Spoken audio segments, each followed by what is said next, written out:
first time Kimberly saw Brent swagger into the bullpen with his $900 loafers and a PowerPoint full of buzzwords, she knew the company was officially screwed. Not in a blaze of glory bankruptcy way, no. This was the slow, stupid death of a place that used to take pride in doing things right. Kimberly had been there for 16 years. Her spreadsheets were cleaner than the CFO's conscience and twice as reliable. Every invoice, every shipping manifest, every gas station receipt that ran through that company passed under her magnifying glass. And now, this human TED talk and hair gel was telling everyone they needed to think more vertically. She didn't say anything that first week. She just watched. She watched as Brent fired the night janitor for not fitting the brand image. She watched him install a neon sign that said disrupt or die in the break room, where the coffee machine still groaned like it was powered by coal. Most of all, she watched the numbers. Fuel costs, for example. For 3 quarters running, Kimberly had flagged a mild but consistent rounding error in the invoices coming out of the Phoenix hub. It wasn't massive, just a few $100s a week, but always in the company's favor, never the vendors. When she brought it up during the last audit cycle, the old CFO had nodded, thanked her, and actually corrected the ledger. Brent's new guy, though. He chuckled and called it operational lubrication. Now before we go further, quick favor. See, apparently 97% of y'all watching these stories haven't subscribed. I'm trying to hit my first 10,000 subscribers ever, so if you're enjoying this and want more tales of quiet office vengeance and poetic justice, go ahead and smash that subscribe button. It's free, unlike Brent's PR consultant. Anyway, Burley's desk sat at the end of the third floor, tucked behind a filing cabinet fortress she'd built for herself over the years. It wasn't fancy, but it was hers, one of those low-profile cubicles where the silence became sacred. Her keyboard had a worn-down enter key from years of exporting truth into Excel cells. On this particular Thursday morning, she was sipping her lukewarm tea, cross-referencing warehouse receipts when she noticed it again. The fuel variance was up to $614 this month. Not flagged, not corrected, just padded. Funny how the math always favors the optimists, she muttered. 2 cubicles down, Tara from marketing was loudly explaining to someone over Zoom how the company was vibing into a new fiscal frontier. Kimberly gritted her teeth and typed faster. She'd seen this before. Hype men come in, numbers go sideways, and eventually someone ends up testifying in front of a congressional subcommittee. At the weekly ops meeting, Brent sauntered in with a stupid ceramic mug that said data is sexy. He flipped open his tablet and projected a graph that might as well have been drawn with crayons: skyrocketing growth, flawless efficiency, customer satisfaction at 93%. Kimberly stared at the curve and knew it was fiction. Any questions? Brent asked, flashing the teeth of someone who's never had to worry about Cobra insurance. She cleared her throat. Just curious where you sourced those figures. They don't match what's in the core ERP. Oh, we layered in some sentiment analysis from the support tickets, Brent replied, waving her off. Adjusted for trajectory. Trajectory doesn't pay diesel, she said flatly. The room went quiet. Brent chuckled like she was a charming inconvenience. The meeting ended early. She got no answers. Back at her desk, she opened her master fuel log and stared at the cells. For a moment, she hovered over the flag discrepancy button she'd created years ago in her custom review tool. Then she hit it twice. Because if the truth made her too negative, then she'd damn well document every crumb of reality until the day they kicked her out. Maybe longer.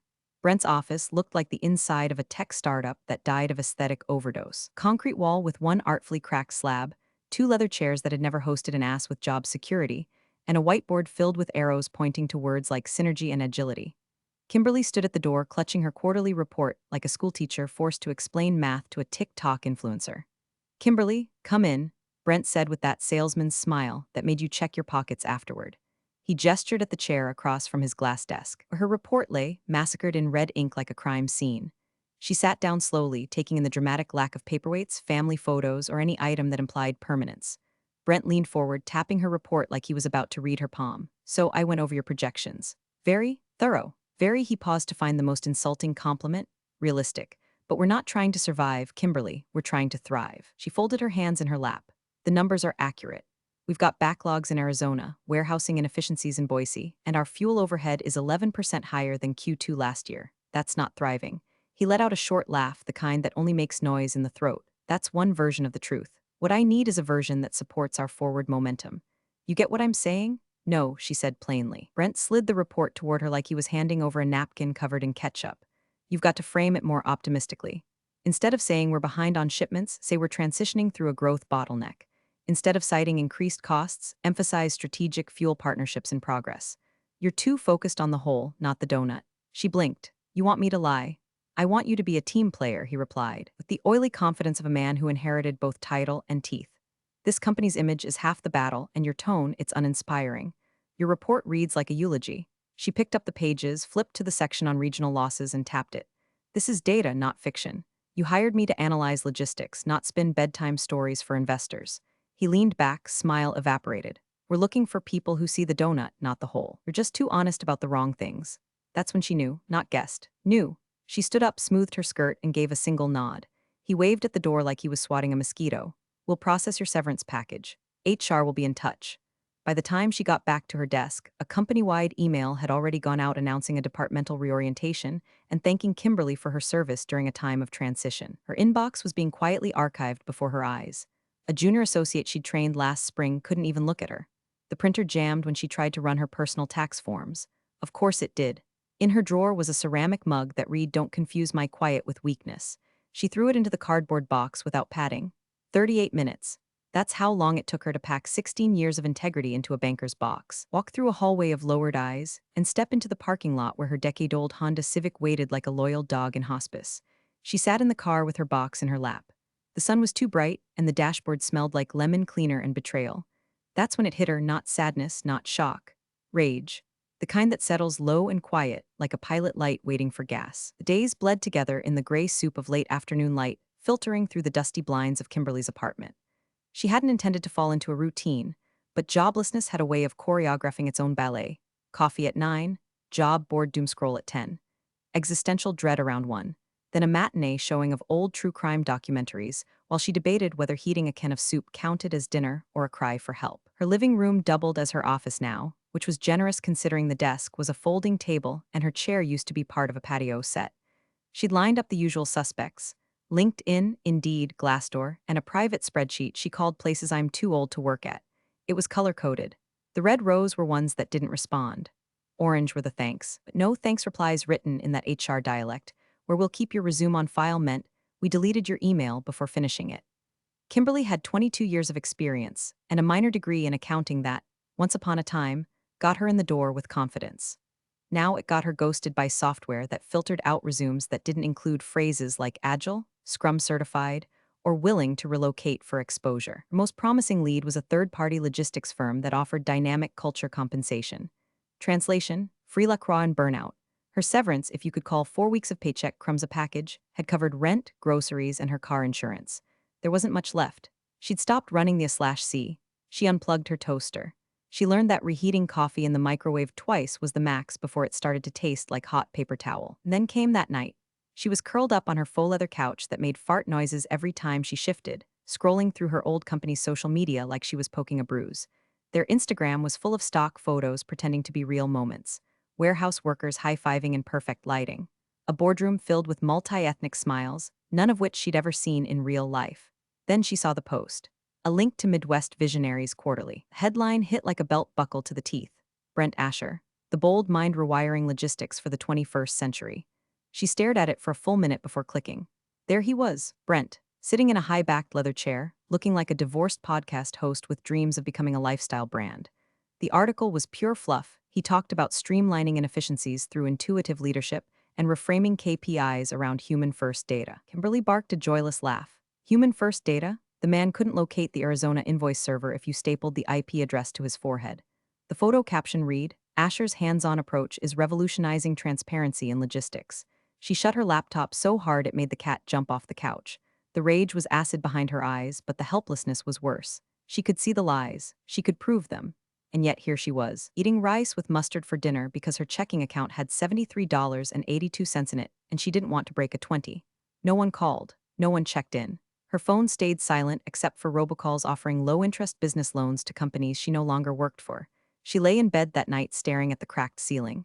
She wasn't mad she got fired. She was mad because they erased her. Like she was a bump in the road for the Brent parade. Just a necessary sacrifice so the visionary could make his spreadsheet smile for investors. The worst part? They were going to get away with it. Unless it started with the spinning beach ball of death. Kimberly's ancient MacBook had been wheezing for days, refusing to open even simple PDFs without protesting like an arthritic dog. She'd finally had enough and decided to clean house, delete duplicates, clear the downloads folder that had become a graveyard of tax forms and takeout menus, maybe even dig into that mysterious system other eating up half her hard drive. She didn't expect to find that folder. Tucked deep in a subfolder labeled 2022 Q3 Backup Temp Do Not Delete, she found a file directory she didn't recognize. When she clicked into it, her screen flashed a window titled, Brent's Edits. It stopped her mid-sip of instant coffee. The name alone was like a slap. For a moment she just sat there, cursor hovering as if opening it would release a ghost. Then she clicked. Inside, dozens of Word docs and Excel sheets, side-by-side versions of every quarterly report she had submitted over the past year. Her originals were intact. Every footnote, every reference, every sober projection cross-referenced with depot logs and vendor contracts.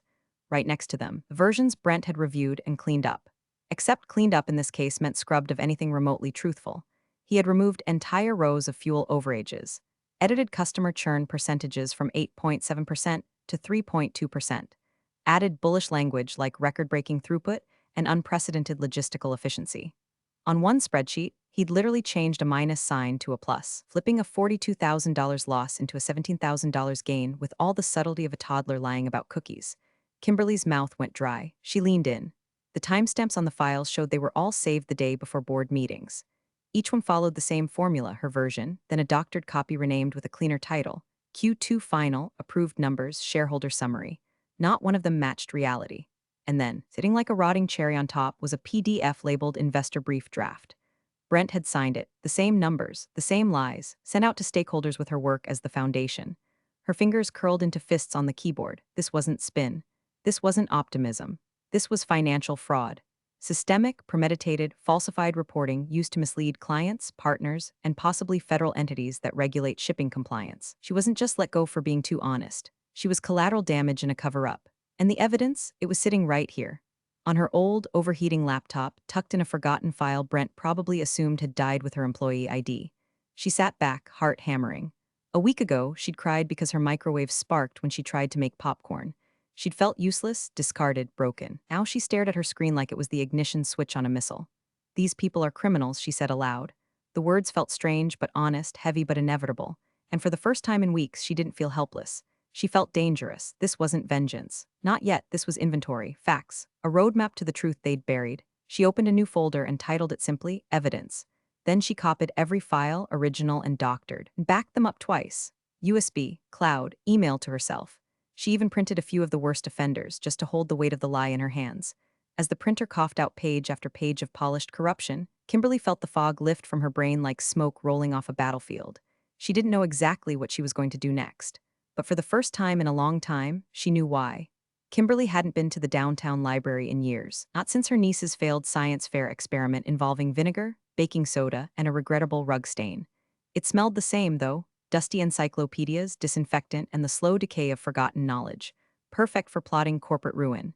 She chose a computer in the far corner beneath a flickering fluorescent bulb, the kind that buzzed like it was broadcasting Morse code to ghosts. She didn't log into any accounts.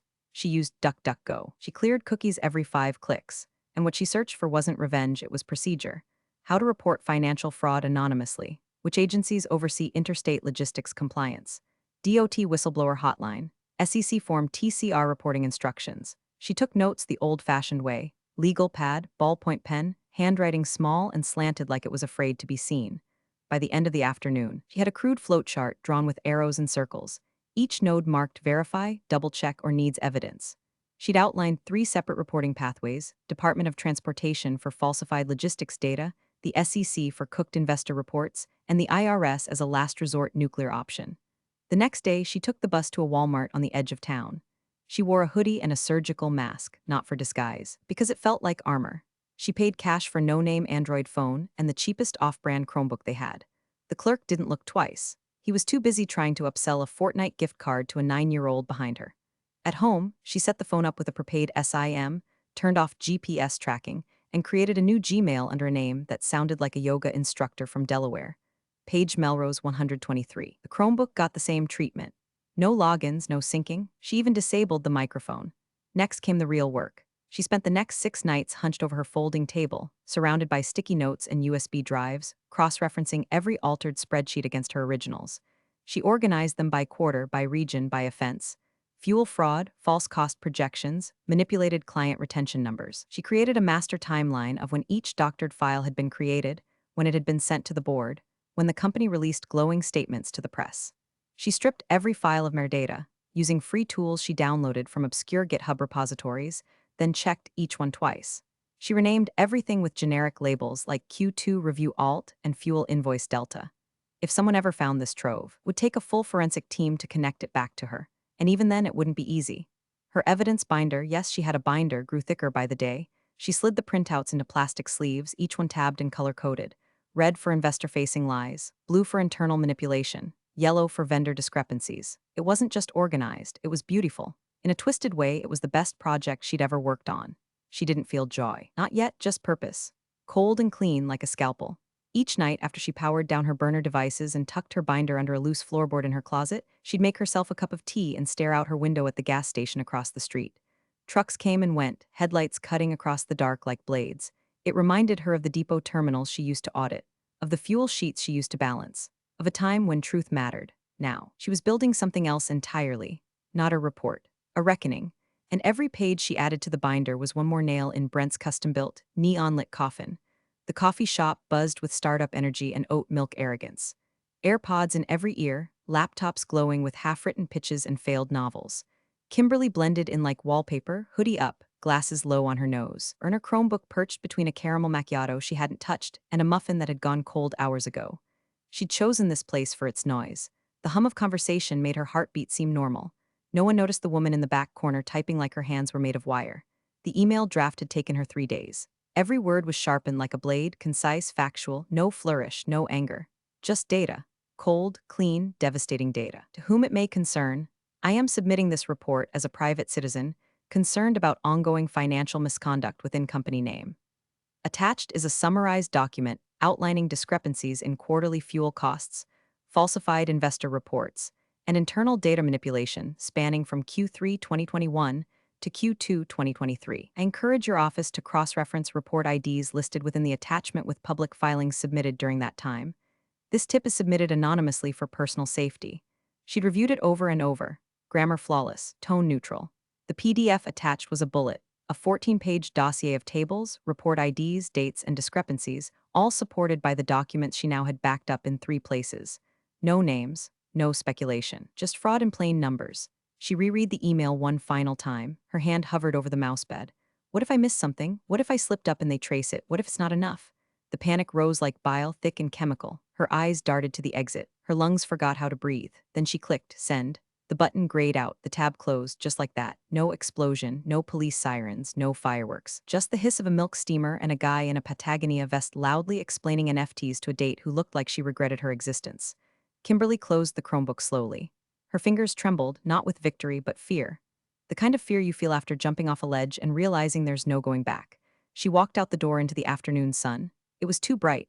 Everything felt too normal. People laughed, cars honked. It slurped smoothies next to a barking golden retriever. The world spun on like it hadn't just shifted forever. Her knees felt weak on the sidewalk. She sat on a bus stop bench, the burner laptop zipped tight in her tote. Her palms were sweaty. Her breath was shallow. You did it, she told herself. But another voice whispered, what if they find you? What if Brent had a lawyer crawling through email headers right now? What if some intern flagged the file and traced the IP? What if she'd forgotten one little metadata tag, one breadcrumb? She sat there for 20 minutes, the world passing her by in fragments, shopping bags, barking dogs, some teenager vaping into a crosswalk. The paranoia was almost unbearable. But underneath it, something else stirred. A stillness. A weight being lifted. It wasn't over. It hadn't even started, but she had done it. The bomb was in the mail. By week 3, Kimberly had started checking the mailbox like a paranoid squirrel. Not for letters, those didn't come anymore, unless you counted credit card offers and the occasional sympathy coupon from ARP, but for signs, a man in a suit standing too long on her sidewalk, a black SUV circling the block, a bird sitting on her windowsill a little too long. Every cough from her neighbor sounded like someone tapping a wire. Nothing. Each morning she'd open her laptop, browse headlines, search company name fraud in incognito mode and come up dry. No news, no whispers, just silence stretching long and taut like dental floss over a garbage disposal. She started to doubt herself. Maybe she'd sent it wrong. Maybe it got caught in a spam filter between a prince offering gold and a reverse mortgage miracle. Or maybe worse, it wasn't enough. What if the numbers hadn't screamed loud enough? She avoided looking at her binder. It sat under the floorboard, thick with receipts and betrayal, but even holding it made her heartbeat skip like a scratched record. The adrenaline that had fueled her through planning had curdled into fatigue. The longer nothing happened, the more it felt like she'd hallucinated the whole damn thing. Then came the text. Tara, 2:14 p.m. weirdest thing. A bunch of PPL in suits here asking about old fuel invoices? Nobody knows who they are. All hell is breaking loose. Kimberly froze mid-bite of her off-brand cereal. Her spoon clinked against the chipped ceramic like a starting pistol. She stared at the screen. Read it again, then again, old fuel invoices. She put the bowl down gently and stared at the wall for a long time like it owed her an explanation. A bunch of suits, asking questions.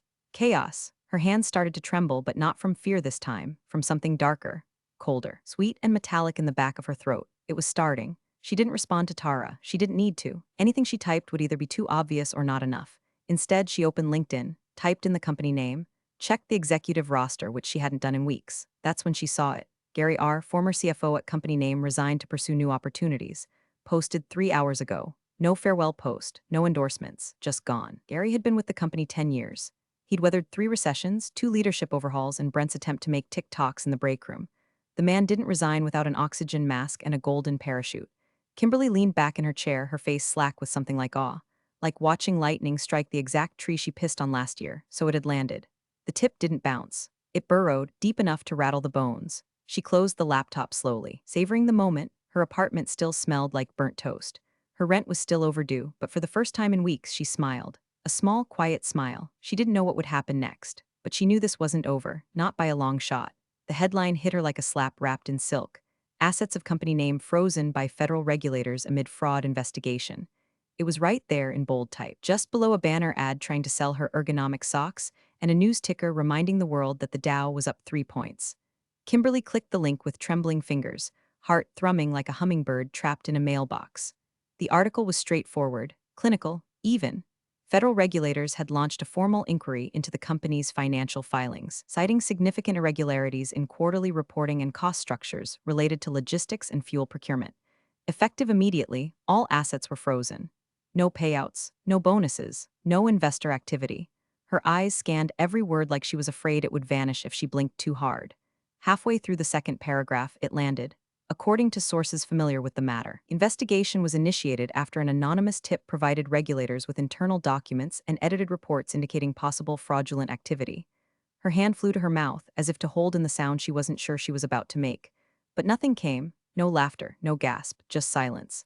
Then slowly, beautifully, a smile broke across her face. Not wide, not manic, but deep. The kind that starts in your spine and climbs up, vertebra by vertebra until it reaches your teeth. Anonymous tip. She leaned back in her chair like she'd just watched a rocket launch from her own backyard. Not a big, flashy firework, a missile, sleek, silent, precise. The kind that leaves a crater where a lie used to live. She refreshed the article twice. It didn't change, this wasn't a rumor, this was public, confirmed, real. She searched the company's website down for scheduled maintenance.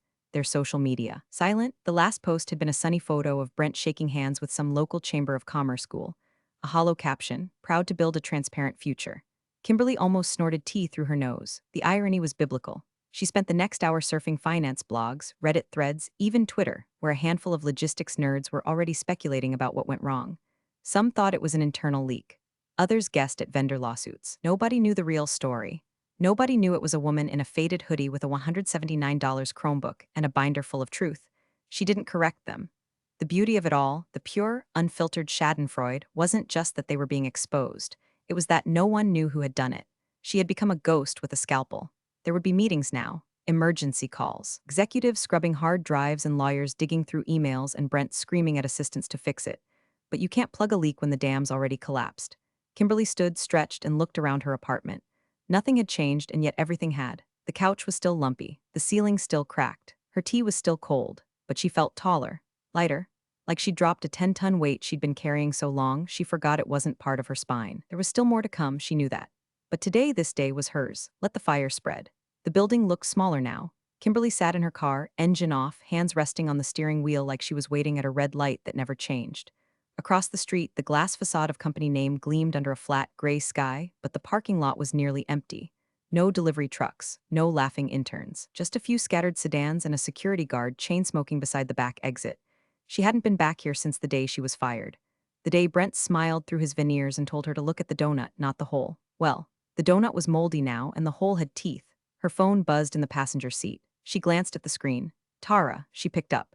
Kimberly, Tara's voice was low and breathless, like she was hiding behind a potted plant. We're not going to believe what just happened. A pause, they're here.